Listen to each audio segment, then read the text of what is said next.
items aren't the most important thing for me. I'm more of a minimalistic person. So I don't have a lot of material things in my home that I would say I treasure. I feel more of an attachment to my family and just the feeling that I get from being home.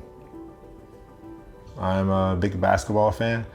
I do keep a lot of memorabilia, jerseys, shirts. I keep a lot of things. In fact, I probably keep all of my things, but all of that is my family's home in Louisiana. Just because I need a lot of space for it, so there's not much space here for all that.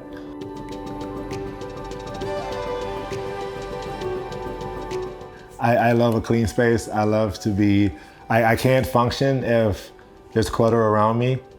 But my wife, on the other hand, we're a little different in that aspect. So she can work, she loves to be creative and work, and she can work through whatever.